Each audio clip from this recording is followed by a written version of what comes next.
believe. They shall lay hands on the sick, and they shall recover.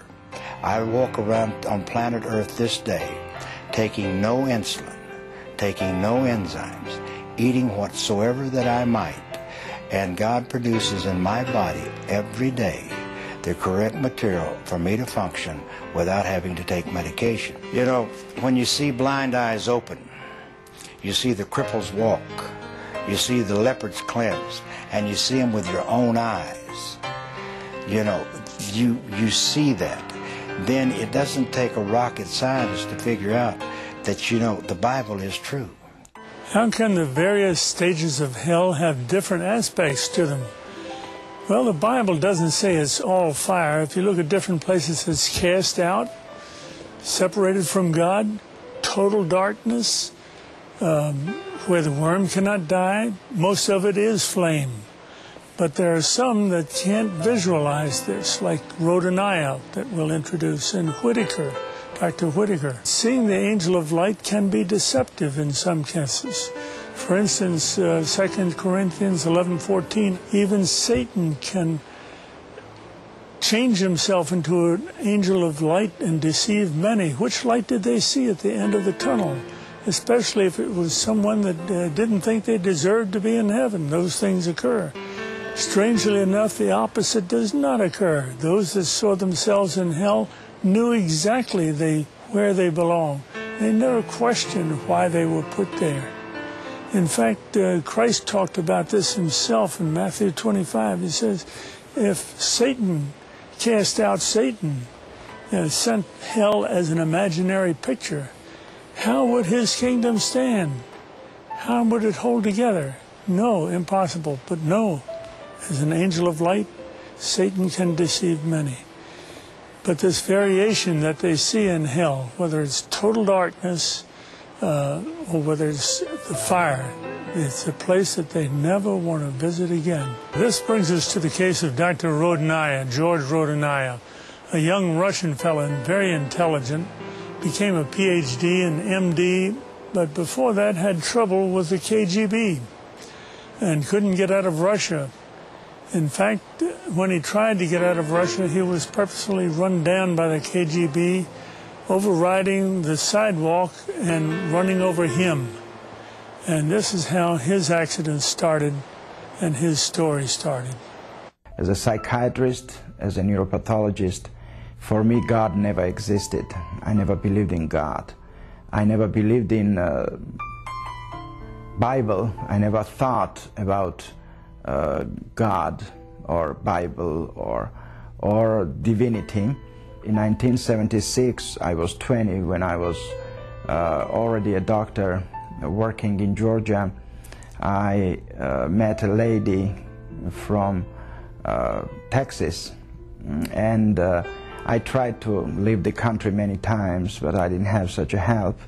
This lady tried to help me, and I became in big trouble with KGB. Because my work, I worked on adenosine triphosphate, it's a neurotransmitter in our brain, and with the conjunction of oxytocin, I discovered several things, and I was a scientist, and KGB didn't want me to go, so that's why they decided to kill me. That's how I got into another dimension of my life. I was standing on the sidewalk, ready to depart to New York, waiting for a cab, when a car ran on the sidewalk and hit me. I flew 10 meters and I fell and then the car runs over me. My friends and relatives took me to hospital, and the hospital staff, friends of mine, and 2 other professors constated or declared me dead. They put me in morgue in a freezer, and 3 days later they took me out on Monday. It was Friday night, and on Monday morning they began my autopsy. And these 3 days being out of my body, seeing everything what was happening around, seeing myself, my body, seeing my birth, my parents, my wife, my child, my friends. I saw their thoughts. I saw what they were thinking, how their thought moved from one to another dimension. It was an incredible experience. I was in darkness, in total darkness, and this darkness was pressing. This darkness existed not beyond, but existed within. What I want to say is that darkness was pressing, and I was in the middle of this sphere, and I didn't understand why and how this darkness existed. Where was I? And I understood I didn't have a body because I didn't feel it. But then I thought about light. I went through that little hall into light. But light was more powerful, more burning. I mean, you cannot compare it to anything. No word can explain it. And this light was so burning and going through flesh. But I didn't have a body. That was the most interesting part. And I was scared of that light. I thought, where is that hall to darkness? Go to shade to save myself from this light.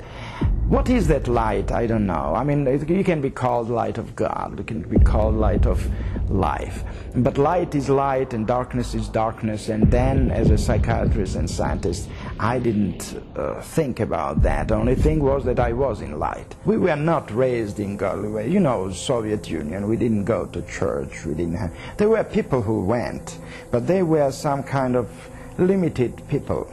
We thought. I mean, we thought they didn't know better, that there is no God. But during that 3 days being in morgue, in freezer, changed all my life. To begin the autopsy, they began to cut my chest. That was the first incision. Then I opened eyes. So when I opened eyes and he saw the pupils were convulsing, I'm becoming smaller, to say simply. He saw that it was reacting on light. It means it's life. And they put me back into hospital and began resuscitation. My lungs were collapsed for many times. I mean, long time. I was on respirator for 90 days. I mean, it's not that it happened fast, but the life came back. And what they discovered was that life was there during the autopsy, but it wasn't that all organs worked. I mean, it was hard work for 9 months being under the recovery.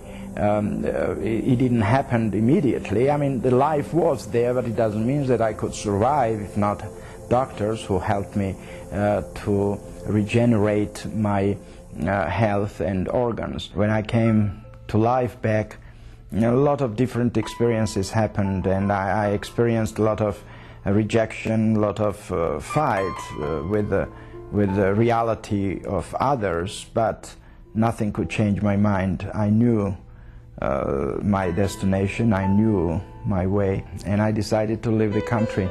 And again, this lady from Longview, Texas, helped me to move to United States, and we came to Texas, and we continue to live in Texas still.